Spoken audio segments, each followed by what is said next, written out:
told you we were going to be back with more tips for traveling solo, and here we are. I'm Marnie. And I'm still Jeff. And this is Broke Teachers Travel Podcast, episode 2 of Traveling Solo. Let's dive right in. Okay, the first thing I want to talk about is making your trip about your interests. This is your time to shine. Find the things that you love and go for it. Find everything you like that you've ever dreamed about seeing and go see it. This is the time to make the trip just about you. And again, a lot of people look at things and say, oh, well, that's just being selfish. Well, it is your time to be selfish. And one of the things that's so important about traveling by yourself, or when you decide to make that moment, it's you're not being selfish at all. What you're doing is you're enjoying your time, and you're not inconveniencing everybody else that you're there with. One of the things that we've always done as a family is we kind of divide things up, so that the kids got some time, Marnie got some time, I got some time. If not, I would have just hogged the trip and we just would have done the things that I wanted to do. And yet there were things that sometimes I would miss out on doing because I didn't want, the kids or Marnie just to have to wait for 6 or 8 hours when I go and explore something. So again, sometimes the option is to just travel by yourself. Yeah, it is. And it's a great thing. Another thing we want to talk about is make sure that you pack your medical necessities.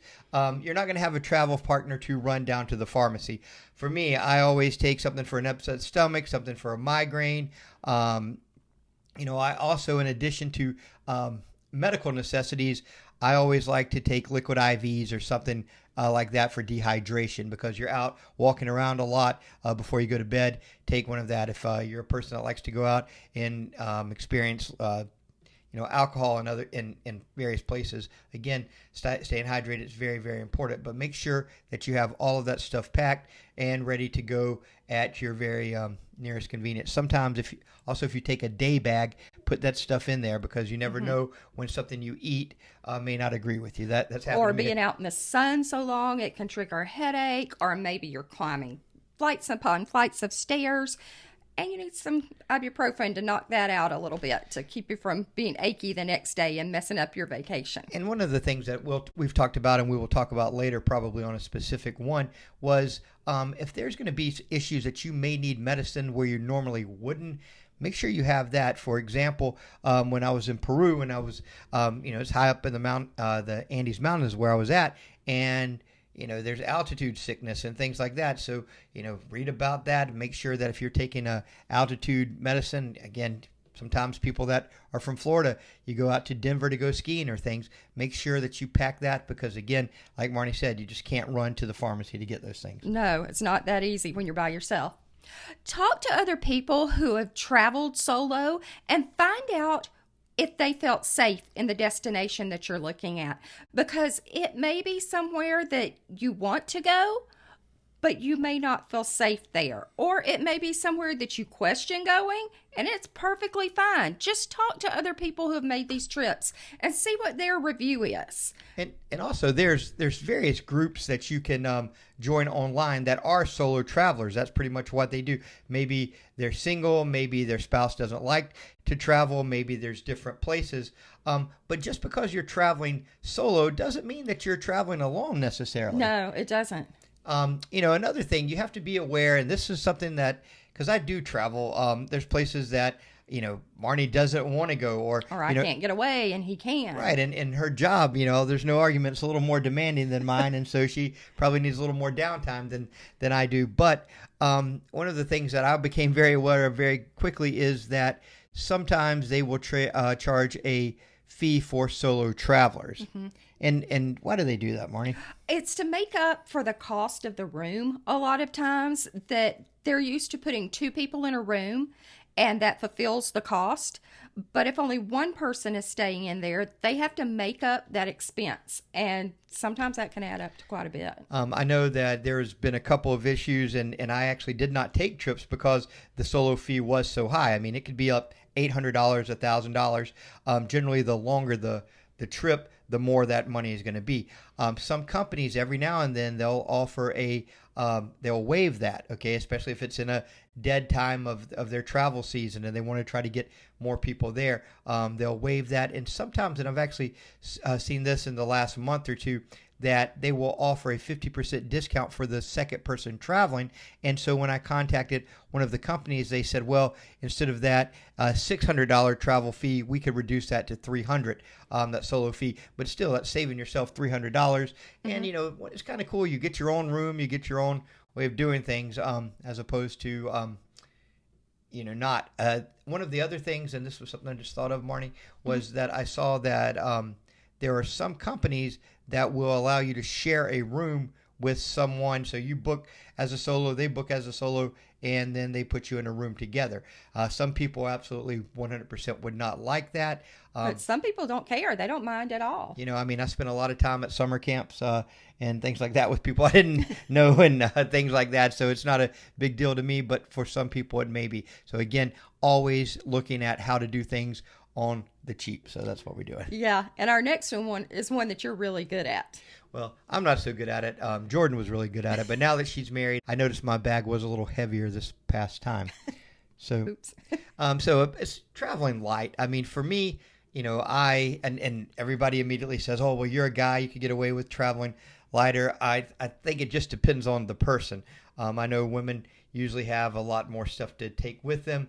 But for me, I've traveled to numerous countries with just a backpack and not a big backpack. So I always try to keep it light.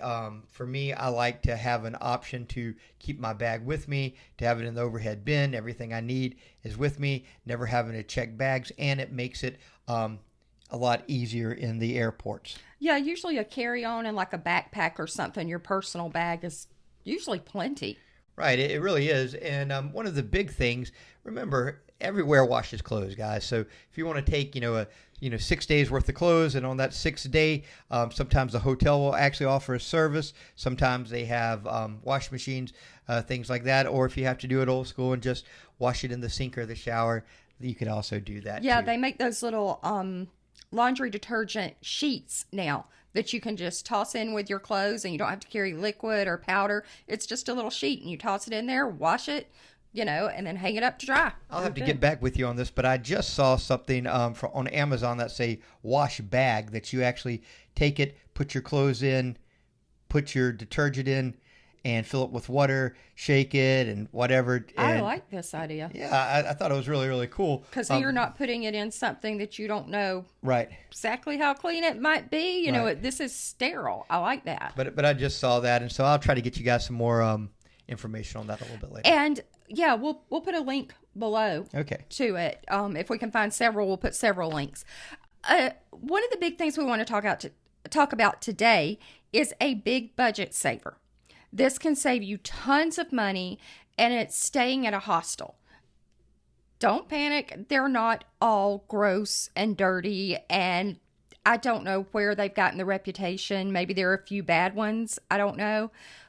But and it's nothing like the movie. It's not ran by like serial killers trying to kill you. I've stayed in them, and it is a wonderful, wonderful money saver. But this can actually be very, very good, especially for female travelers, because there are gender-specific hostels out there.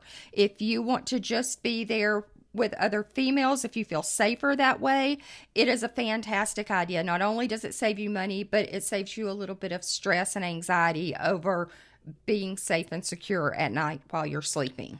And I could tell you from the couple of hostels that I've stayed in Paris, for example, they had security guards there. You had to have a swipe card, and they would not let anybody in off the street that was not staying there, that was not registered.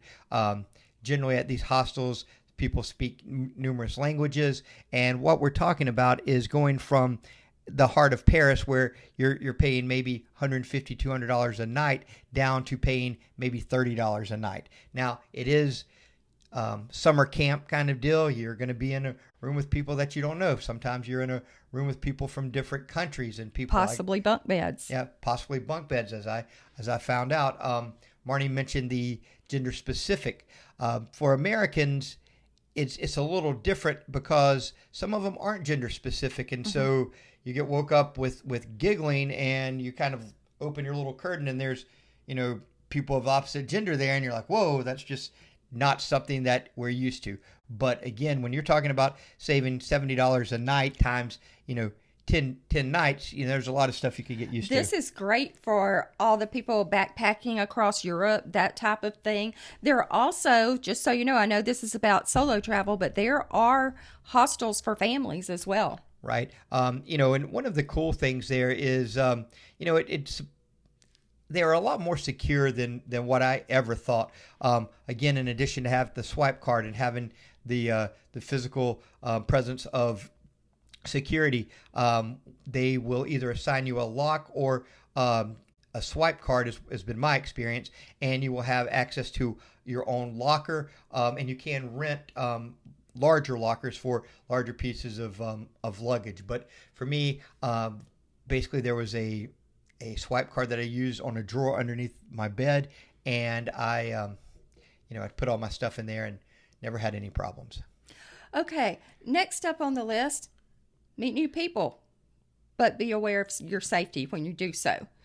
And this is one that you're really, really good at. Well, I enjoy meeting people. I'm kind of an extrovert, and so I'll talk to just about anybody. And I can attest to that. Yeah, and for long periods of time. But you do have to watch it. And keep your head on a swivel, as one of my friends used to always say.